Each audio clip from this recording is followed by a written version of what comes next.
श्री राम कृष्ण वचनामृत के अगले भाग को प्रारंभ करते हैं। श्री राम कृष्ण कहते हैं, कामिनी और कांचन में मन पड़ा रहा तो योग नहीं होता। साधारण जीवों का मन गुदा, नाभि और लिंग में रहता है। बड़ी साधना करने के बाद कहीं कुंडलिनी शक्ति जागृत होती है। नाड़ियां 3 हैं, ईड़ा, पिंगला और सुषुम्ना। सुषुम्ना के भीतर 6 पद्म हैं। सबसे नीचे वाले पद्म को मूलाधार कहते हैं। उसके ऊपर हैं स्वाधिष्ठान, मणिपुर, अनाहत, विशुद्ध और आज्ञा। इन्हें षट चक्र कहते हैं। कुंडलिनी शक्ति जब जागती है तब वह मूलाधार, स्वाधिष्ठान, मणिपुर इन सब पद्मों को क्रमशः पार करती हुई हृदय के अनाहत पद्म में आकर विश्राम करती है। जब लिंग, गुह्य और नाभि से मन हट जाता है तब ज्योति के दर्शन होते हैं। साधक आश्चर्यचकित होकर ज्योति देखता है और कहता है, ये क्या है? 6 चक्रों का भेद हो जाने पर कुंडलिनी सहस्रार पद्म में पहुंच जाती है। तब समाधि होती है। वेदों के मत से ये सब चक्र एक एक भूमि है। इस तरह 7 भूमियां हैं। हृदय चौथी भूमि है। हृदय वाले अनाहत पद्म के 12 दल हैं। विशुद्ध चक्र 5वीं भूमि है।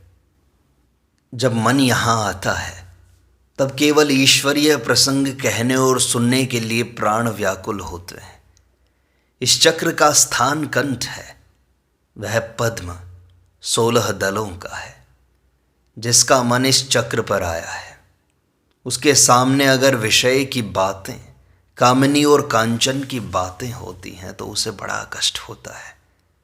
उस तरह की बातें सुनकर वह वहां से उठ जाता है। इसके बाद 6ठी भूमि है आज्ञा चक्र। यह 2 दलों का है।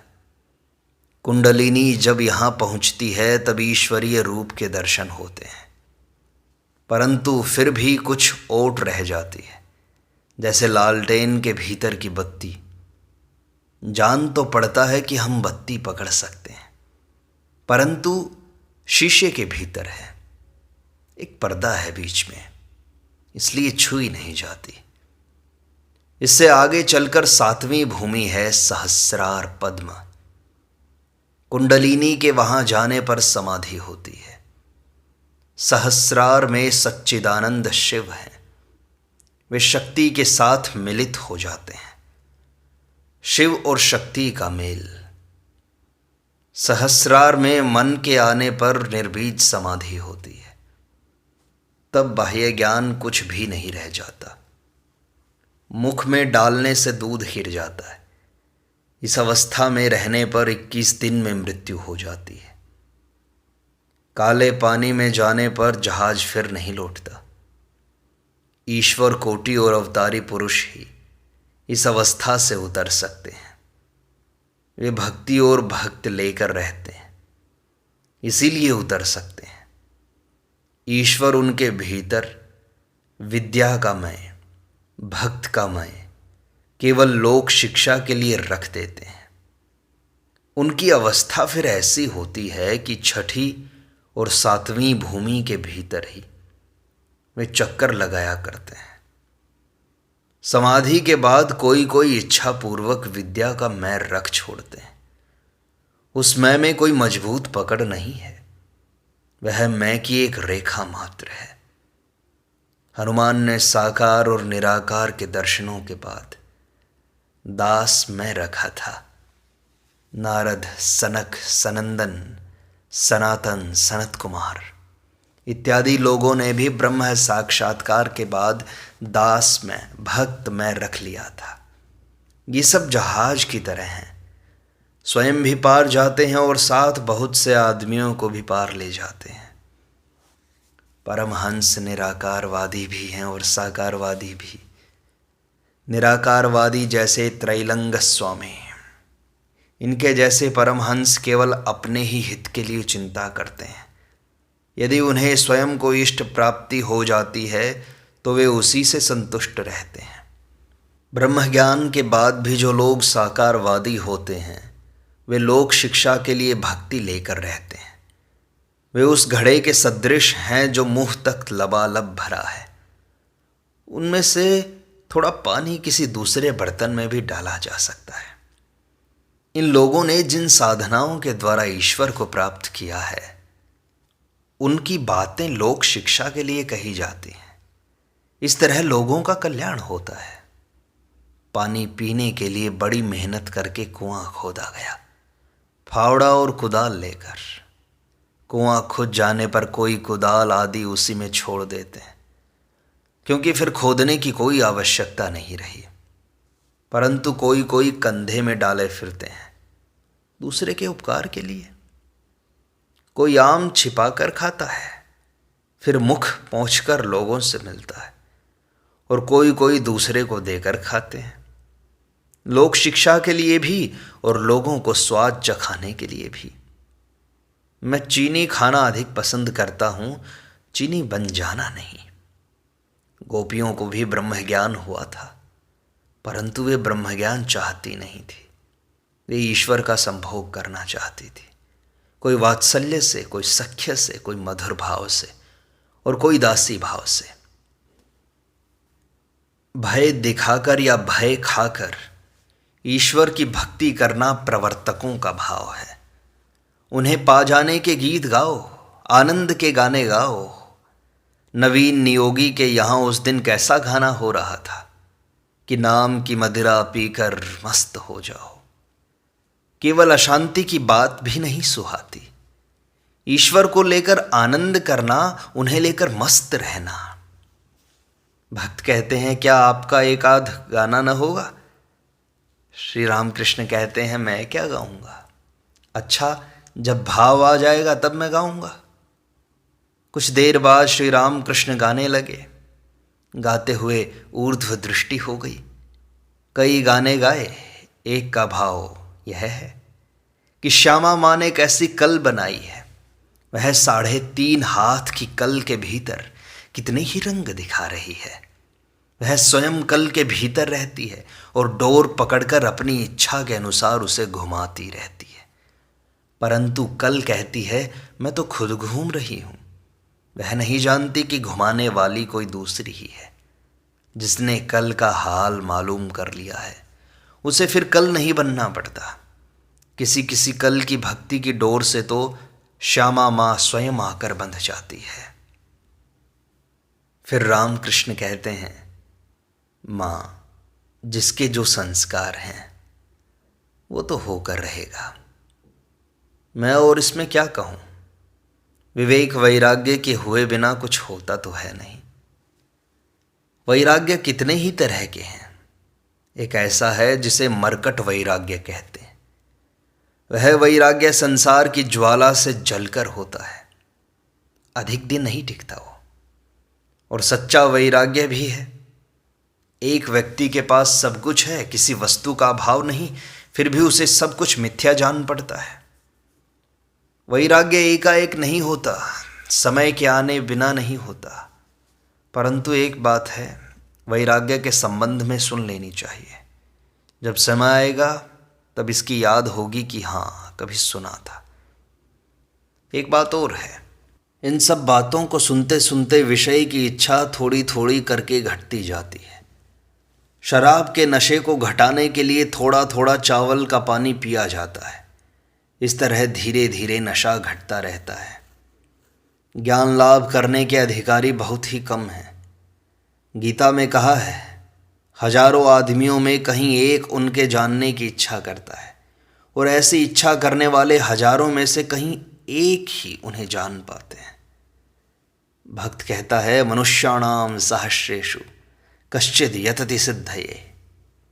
श्री रामकृष्ण कहते हैं, संसार की आसक्ति जितनी ही घटती जाएगी, ज्ञान भी उतना ही बढ़ता जाएगा। आसक्ति अर्थात कामिनी और कांचन की आसक्ति। प्रेम सभी को नहीं होता, गौरांग को हुआ था। जीवों को भाव हो सकता है, बस ईश्वर कोटि को जैसे अवतारों को प्रेम होता है। प्रेम के होने पर संसार तो मिथ्या जान पड़ेगा ही, किंतु इतने प्यार की वस्तु जो यह शरीर है यह भी भूल जाएगा। पारसियों के ग्रंथ में लिखा है, चमड़े के भीतर मांस है, मांस के भीतर हड्डियां, हड्डियों के भीतर मज्जा, इसके बाद और भी न जाने क्या क्या, और सबके भीतर प्रेम। प्रेम से मनुष्य कोमल हो जाता है, प्रेम से कृष्ण त्रिभंग हो गए हैं। प्रेम के होने पर सच्चिदानंद को बांधने वाली रस्सी मिल जाती है, उसे पकड़कर खींचने से ही हुआ। जब बुलाओगे तभी पाओगे। भक्ति के पकने पर भाव होता है, भाव के पकने पर सच्चिदानंद को सोचकर वह निर्वाक रह जाता है। जीवों के लिए बस यहीं तक है, और फिर भाव के पकने पर महाभाव या प्रेम होता है, जैसे कच्चा आम या पका हुआ आम। शुद्धा भक्ति ही एकमात्र सार वस्तु है और सब मिथ्या है। नारद के स्तुति करने पर श्री रामचंद्र ने कहा, तुम वरदान लो। नारद ने शुद्धा भक्ति मांगी और कहा, हे राम, अब ऐसा करो जिससे तुम्हारी भुवन मोहिनी माया से मुग्ध न हो जाऊं। राम ने कहा, यह तो जैसे हुआ, दूसरा वर मांगो। नारद ने कहा, और कुछ न चाहिए, केवल भक्ति की प्रार्थना है। यह भक्ति भी कैसे हो? पहले साधुओं का संग करना चाहिए। सत्संग करने पर ईश्वरीय बातों पर श्रद्धा होती है, श्रद्धा के बाद निष्ठा है, तब ईश्वर की बातों को छोड़ और कुछ सुनने की इच्छा नहीं होती, उन्हीं के काम करने को जी चाहता है। निष्ठा के बाद भक्ति है, इसके बाद भाव, फिर महाभाव और वस्तु लाभ। महाभाव और प्रेम अवतारों को होता है। संसारी जीवों का ज्ञान, भक्तों का ज्ञान और अवतार पुरुषों का ज्ञान बराबर नहीं। संसारी जीवों का ज्ञान जैसे दीपक का उजाला है, उससे घर के भीतर ही प्रकाश होता है और वहीं की चीज़ें देखी जा सकती हैं। उस ज्ञान से खाना पीना, घर गृहस्थी का काम संभालना, शरीर की रक्षा, संतान पालन, बस यही सब होता है। भक्त का ज्ञान जैसे चांदनी, भीतर भी दिखाई पड़ता है और बाहर भी, परंतु बहुत दूर की चीज़ या बहुत छोटी चीज़ दिखाई नहीं देती। अवतार आदि का ज्ञान मानो सूर्य का प्रकाश है, भीतर बाहर छोटी बड़ी वस्तु सभी दिखाई देती है। यह सच है कि संसारी जीवों का मन गंदले पानी की तरह बना हुआ है, परंतु फिटकरी छोड़ने पर वह साफ हो सकता है। विवेक और वैराग्य उनके लिए फिटकरी है। श्री राम कृष्ण भक्तों से कहते हैं, आप लोगों को कुछ पूछना हो तो पूछिए। भक्त कहते हैं, जी सब तो सुन रहे हैं, आप बस कहते जाइए। श्री राम कृष्ण कहते हैं, सुन रखना अच्छा है, परंतु समय के बिना होता नहीं कुछ भी। जब ज्वर बहुत रहता है तब कुनैन देने से क्या होगा? फीवर मिक्सचर देकर दस्त कराने पर जब बुखार कुछ उतर जाता है तब कुनैन दी जा सकती है। और किसी किसी का बुखार ऐसे भी अच्छा हो जाता है, कुनैन देनी नहीं पड़ती। लड़के ने सोते समय अपनी माँ से कहा था, माँ जब मुझे शौच लगे तो जगा देना। माँ ने कहा, बेटा शौच की तीव्रता तुम्हें स्वयं उठा देगी। कोई कोई यहाँ आता है, देखता हूँ वह किसी भक्त के साथ नाव पर चढ़कर आता है, परंतु ईश्वर की बातें उसे सुहाती नहीं। वह सदा अपने मित्र को कोंचता रहता है कि कब उठेगा कब उठेगा। जब उसका मित्र किसी तरह न उठा तब उसने कहा, अच्छा तो तुम यहाँ बैठो, मैं तब तक चलकर नाव पर बैठता हूँ। जिन्हें पहली ही बार आदमी का चोला मिला है उन्हें भोग की आवश्यकता है। कुछ काम जब तक किए हुए नहीं होते तब तक चेतना नहीं आती। श्री राम कृष्ण मास्टर से पूछते हैं, अच्छा यह मेरी कैसी अवस्था है? मास्टर कहते हैं, जी बाहर से देखने में तो सहज अवस्था है आपकी, परंतु भीतर बड़ी गंभीर है। आपकी अवस्था समझना बड़ा कठिन है। श्री रामकृष्ण कहते हैं, हाँ, जैसे पक्की फर्श, लोग ऊपर तो देखते हैं परंतु भीतर क्या है जान नहीं पाते। चांदनी घाट में बलराम आदि कुछ भक्त कलकत्ता जाने के लिए नाव पर चढ़ रहे हैं। दिन का तीसरा पहर है, 4 बजे होंगे। गंगा में भाटा है, उस पर दक्षिण वाली हवा बह रही है। गंगा का वक्षस्थल तरंगों से शोभित हो रहा है। अगले दिन संध्या होने में थोड़ी देर है। श्री रामकृष्ण कमरे में बैठे हुए हैं तथा माता के साथ एकांत में बातचीत कर रहे हैं। श्री रामकृष्ण मणि से कहते हैं, अच्छा, भाव की अवस्था में मैं जो कुछ कहता हूं, क्या इससे लोग आकर्षित होते हैं? मणि कहते हैं, जी हाँ, खूब होते हैं। श्री रामकृष्ण कहते हैं, आदमी क्या सोचते हैं? भाव वाली अवस्था देखने पर क्या कुछ समझ में आता है? मणि कहते हैं, जान पड़ता है एक ही आधार में ज्ञान, प्रेम, वैराग्य और सहज अवस्था विराजमान है। भीतर कितनी उथल पुथल मच गई है, फिर भी बाहर से सहज भाव दिखाई पड़ता है। यह अवस्था बहुतेरे समझ नहीं सकते, परंतु कुछ लोग उसी पर आकृष्ट होते हैं। श्री रामकृष्ण कहते हैं, घोषपाड़ा के मत में ईश्वर को सहज कहते हैं और कहते हैं सहज हुए बिना सहज को कोई पहचान नहीं सकता। मणि से कहते हैं, अच्छा, मुझ में अभिमान है? मणि कहते हैं, जी हाँ, कुछ है। शरीर की रक्षा और भक्ति तथा भक्तों के लिए, ज्ञानोपदेश के लिए, यह भी तो आपने प्रार्थना करके रखा है। श्री रामकृष्ण कहते हैं, मैंने नहीं रखा, उन्होंने रख दिया है। अच्छा, भावावेश के समय क्या होता है बताओगे जरा? मणि कहते हैं, आपने उस समय कहा, मन के छठी भूमि पर जाने से ईश्वरीय रूप के दर्शन होते हैं। फिर जब आप बातचीत करते हैं तब मन 5वीं भूमि पर उतर आता है। श्री रामकृष्ण कहते हैं, वे ही सब कर रहे हैं, मैं कुछ नहीं जानता। मणि कहते हैं, जी हाँ, इसीलिए तो इतना आकर्षण है। देखिए, शास्त्रों में 2 तरह से कहा है। एक पुराण के मत में श्री कृष्ण चिदात्मा है और श्री राधा चित शक्ति। एक दूसरे पुराण में श्री कृष्ण को ही काली और आद्या शक्ति कहा है। श्री रामकृष्ण कहते हैं, देवी पुराण के मत से काली ने ही कृष्ण का स्वरूप धारण किया है। तो इससे क्या होगा? वे अनंत हैं और उनके मार्ग भी अनंत हैं। मणि कहते हैं, अब मैं समझा, आप जैसा कहते हैं छत पर चढ़ना ही इष्ट है, चाहे जिस तरह चढ़ सको, जीने से या बांस लगाकर या रस्सी पकड़कर। श्री रामकृष्ण कहते हैं, यह जिसने समझा है उस पर ईश्वर की दया है। ईश्वर की कृपा हुए बिना किसी के संशय दूर नहीं होते।